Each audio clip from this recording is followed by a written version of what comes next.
Olá, filhos, filhas. Vamos dar início à nossa quarta aula do módulo de Sociologia, que tem como tema a relação indivíduo e sociedade, perspectivas sociológicas clássicas, uma introdução.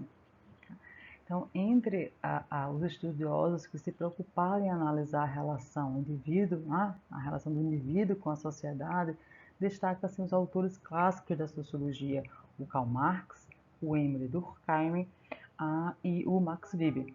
Nesta aula, apresentaremos as diferentes perspectivas adotadas por esses autores para analisar a constituição da sociedade e a maneira como os indivíduos se relacionam. Vamos lá?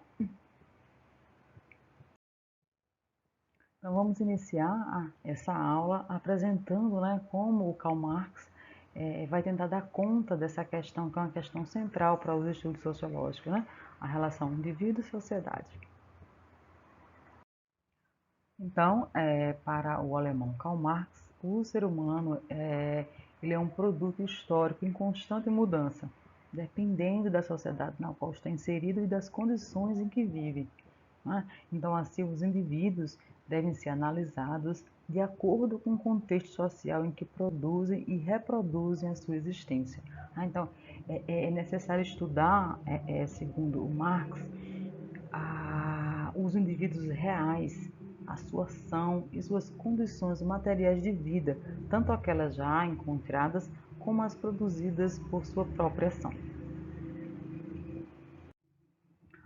Em Marx, a história ela é fruto do trabalho humano.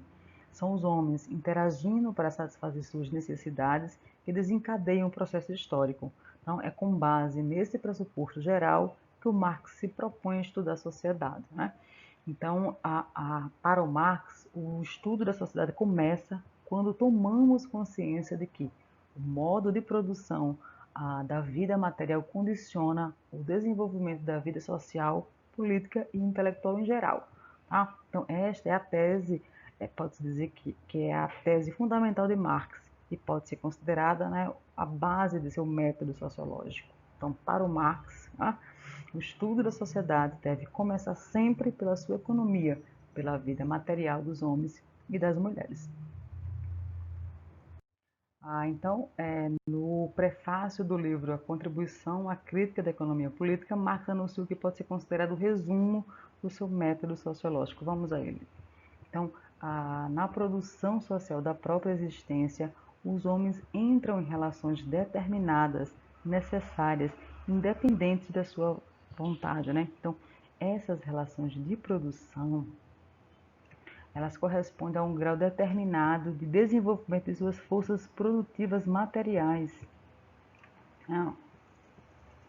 Então, o conjunto dessas relações de produção constitui o que Marx chama de estrutura econômica da sociedade, que é, portanto, a base real sobre o qual se eleva uma superestrutura jurídica e política, e a qual corresponde às formas sociais determinadas de consciência. Em síntese, ao produzir as condições materiais de existência, o ser humano elabora sua consciência, seu modo de pensar e conceber o mundo. Ou seja, ele elabora as explicações, as leis, a moral e a religião em uma sociedade. É nesse sentido que, para Marx, o modo como os indivíduos em sociedade produzem a sua existência condiciona o processo de vida social, político e intelectual. Ou seja, o modo como a pessoa vive condiciona o seu modo de pensar. Assim, a sociedade produz o indivíduo e este produz, a um só tempo, a sociedade. Marx vai se preocupar, na maioria dos seus escritos, em analisar a sociedade capitalista, a sua origem, o seu desenvolvimento, bem como a questão das classes, como um dos elementos essenciais desse processo social. Tá? Então, é nesse contexto que ele analisa a relação indivíduo-sociedade. Então, ao analisar a sociedade capitalista e os indivíduos, o Marx afirma que os seres humanos constroem a história, mas não da maneira como querem, uma vez que eles são condicionados por situações anteriores. Então, para ele, existem fatores sociais, políticos e econômicos que levam os indivíduos e as classes a percorrer determinados caminhos, mas todos, né, ele reforça, né, todos têm capacidade de reagir a essas situações e até mesmo de transformá-las ou superá-las. Então, o ponto central da análise que Marx faz da sociedade capitalista está nas relações estabelecidas entre as classes, né, que compõem esta sociedade. Então, para ele, só é possível entender as relações dos indivíduos com base nos antagonismos, nas contradições e nos conflitos entre as classes sociais, ou seja, na luta de classes que se desenvolve à medida em que os homens, né, e as mulheres produzem, procuram, né, satisfazer suas necessidades, sejam elas, como Marx fala, né, oriundas do estômago, sejam nascidas da fantasia. Então, a história, né, de todas as sociedades até hoje, segundo Marx, né, ela é a história das lutas de classe. Né? A sociedade divide-se cada vez mais em dois campos opostos. Ela se divide cada vez mais em duas grandes classes em confronto direto, né? A burguesia e o proletariado. E acho que a gente assim já consegue já dar conta agora do Emile Durkheim, né? Como é que o Emile Durkheim vai tentar dar conta da relação indivíduo-sociedade? Então, o Emile Durkheim, né, para o Emile Durkheim, a sociedade sempre está acima dos indivíduos, dispondo de certas regras, costumes e leis que asseguram sua continuidade. Então, essas normas e leis, elas independem do indivíduo e pairam, né, sobre todos, formando uma consciência coletiva, né, que dá sentido e integração entre os membros de uma sociedade. Né? Então, é fundamental para o Emile Durkheim pensar que a sociedade prevalece sobre os indivíduos. Né? E para o autor, né, essa consciência coletiva ela se solidifica em instituições, né, que são a base da sociedade, que corresponde para Durkheim a todo comportamento e crenças instituídas por uma coletividade. Né? Então, para o autor, consciência coletiva pode ser definida como um conjunto de regras, um conjunto de crenças, na verdade, crenças, tá? Sentimentos comuns à média dos membros de uma mesma sociedade, que formam um sistema determinado e que tem vida própria. Então, diferentemente de Marx, né, que vê a contradição e o conflito como elementos essenciais da sociedade, o Durkheim enfatiza a necessidade da coesão e da integração para a sociedade se manter. Então, para ele, né, o conflito existe basicamente pela anomia, que é outra noção fundamental na obra do Durkheim. Né? A anomia aqui pode ser entendida como uma ausência ou insuficiência de normatização, né, das relações sociais, ou mesmo por falta de instituições que regulamentem essas relações. E partindo, portanto, do pressuposto de que a sociedade tem precedência lógica sobre os indivíduos, o Durkheim vai definir o objeto da sociologia como sendo o fato social. Então vejamos a clássica definição desse conceito, dada por Durkheim na famosa obra, né, As Regras do Método Sociológico.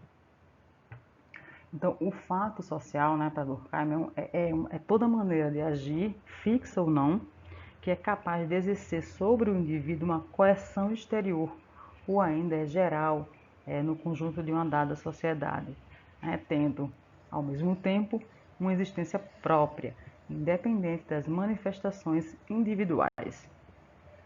Traduzindo, né, o fato social ela apresenta três características. Ele é coercitivo, exterior e geral. Né? Coercitivo, isto é, ele se impõe aos indivíduos para que eles aceitem as normas da sociedade. Né? Ele é exterior aos indivíduos, ou seja, ele existe, né, antes dos indivíduos e não é fruto, né, das consciências individuais. Então, todo fato social também é geral, isto é, ele atinge a todos os indivíduos que fazem parte de uma sociedade. Então, aí a gente já chega, né, no nosso último sociólogo clássico, que também vai dar respostas à questão indivíduo e sociedade, né? Então, o alemão, Max Weber, diferentemente de Durkheim, ele tem como preocupação central compreender o indivíduo e suas ações. Ou seja, ele se questiona por que as pessoas tomam determinadas decisões, quais as razões para seus atos. Então, segundo esse autor, né, segundo o Weber, a sociedade existe concretamente, mas não é algo externo, ou seja, não é algo acima das pessoas, e sim o conjunto, né, dos indivíduos relacionando-se reciprocamente. Tá? Então, assim, o Weber, partindo do indivíduo e de suas motivações, ele pretende compreender a sociedade como um todo.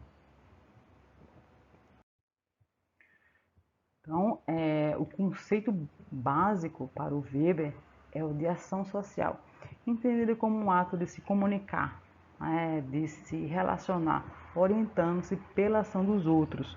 A palavra outros, no caso, pode significar tanto um indivíduo apenas, quanto vários, indeterminados e até desconhecidos. Então, ao analisar, o modo como os indivíduos agem e levando em conta a maneira como eles orientam suas ações, o Weber agrupou as ações sociais em quatro tipos, quatro tipos puros de ação social. Tá?